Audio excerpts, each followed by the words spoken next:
एक समय की बात है। शहर की चकाचौंध से बहुत दूर बहादुर नगर नाम का एक छोटा सा गांव बसा हुआ था। गांव के एक ओर घना और डरावना जंगल था तो दूसरी ओर एक चौड़ी और गहरी नदी बहती थी।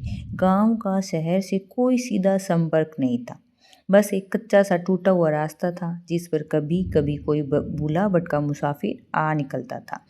उसी गांव में एक गरीब लेकिन ईमानदार किसान रहता था। उसका नाम था हरिया। हरिया मेहनत मजदूरी करके जैसे तैसे अपना जीवन चला रहा था। उसकी पत्नी का देहांत बहुत पहले हो चुका था। अब उसके जीवन की सारी दुनिया उसकी इकलौती बेटी राधा थी। राधा पढ़ाई में शुरू से ही बहुत तेज थी। गांव गांव में स्कूल तो था नहीं, इसलिए हरिया बड़ी मुश्किल से उसे शहर ले जाकर परीक्षा दिलवाता था। राधा पर माँ सरस्वती की ऐसी कृपा थी कि वह बिना ज्यादा साधनों के भी हर परीक्षा में अव्वल आती थी।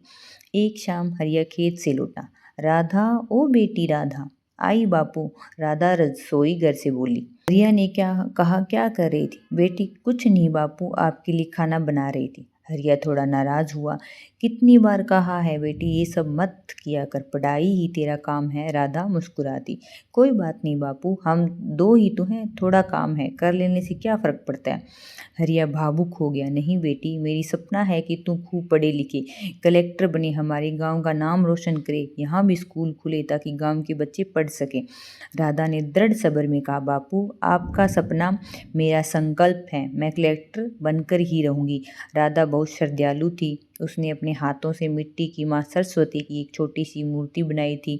हर सुबह उठकर सबसे पहले उनकी पूजा करती थी। एक दिन राधा बोली, बापू कल मेरी परीक्षा है, तैयारी पूरी है ना? हाँ बापू, पूरी कोशिश की है। अब माँ सरस्वती का आशीर्वाद चाहिए। हरिया बोला, माता तेरा साथ जरूर देगी। अब सो जाओ, सुबह 3 बजे निकलना है। अगले दिन दोनों सुबह सुबह निकल पड़े। थोड़ी दूर चलती ही अचानक राधा की चप्पल टूटी। अरे बेटी, ये क्या हो गया? कोई बात नहीं बापू, राधा बोली, इसे थैले में रख लेती हूँ, शहर में ठीक करवा लेंगे। पर तू नंगे पाँव कैसे चलेगी? मैं चल लूँगी बापू, आपकी चप्पल मुझे फिट नहीं आएगी। वे आगे बढ़े ही थे कि अचानक तेज बारिश शुरू हो गई। जंगल के पास पहुंचते पहुंचते नदी उफान पर आ गई। हरिया घबरा गया। राधा, अब क्या करें? राधा ने आंखें बंद कर मन ही मन प्रार्थना की, हे माँ सरस्वती, हमारा मार्ग प्रशस्त करें। और फिर वह बिना रुके आगे बढ़ती रही। तभी पीछे से एक गाड़ी आकर रुकी। गाड़ी का शीशा नीचे हुआ और एक महिला बोली, भाई शहर का रास्ता किधर है? हरिया ने रास्ता बता दिया। महिला ने पूछा, इतनी बारिश में आप लोग कहाँ जा रहे हो? मेरी बेटी की परीक्षा है, हरिया बोला।